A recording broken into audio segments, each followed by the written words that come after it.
আসসালামু আলাইকুম। দেখতে পাচ্ছেন আমরা কিছু খাবারের ব্যবস্থা করেছি, মানে এলাকা ভিত্তিক। আসলেই যারা আমাদের ভিডিও দেখেন অবশ্যই লাইক শেয়ার দিবেন। যেন শেয়ার দেওয়ার তো উদ্দেশ্য হচ্ছে যে আরেক ভাই আরেক বোন যেন খাওয়াতে পারে, বা এটা কোনো ভিউর জন্য না, কোনো ব্যবসার জন্য না।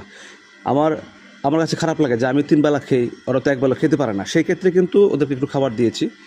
কারণ দেখেন, এই যে আমি কিন্তু প্রতিদিনই কিন্তু মানে 1 পাতিল ভাত রান্না করি, ঠিক আছে? কারণ আমি মনে করি যে আমার ক্ষুধার্ত আছে, ওদের ক্ষুধার্ত আছে। যদি আমাদের সমাজে আমরা একটু ওদেরকে দেখাশোনা করি, একটু খারাপ লাগবে, একটু ভালো লাগবে, ঠিক আছে? তো দেখেন, এই যে খেয়ে বিদ্যুৎ চলে যাচ্ছে, ঠিক আছে?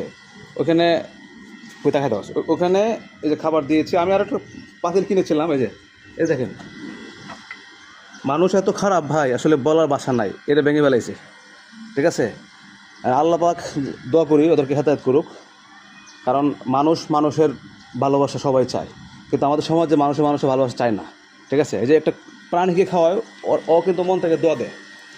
ও জানে, আল্লাহ পাক জানে, কারণ ওরা তো ক্ষুধার্ত প্রাণী। দেখেন, রাস্তায় ওরা জন্মের পর থেকেই কিন্তু ওদের কষ্ট শুরু হয়। রাস্তায় মার গুতা কত কিছু, মানুষের হাতে মারধর খায়, কারণ ওরা একমাত্র নির্যাতিত হয় মানুষের কাছে। আমরা তো সমাজে একটু ওদেরকে খাবার টাবার দিই, ওরা ভালো থাকবে, আমরা ভালো থাকবে। ভাই দেখেন, ওরাও কিন্তু আল্লাহ পাঠাইছে, আমাদেরকে আল্লাহ পাঠাইছে।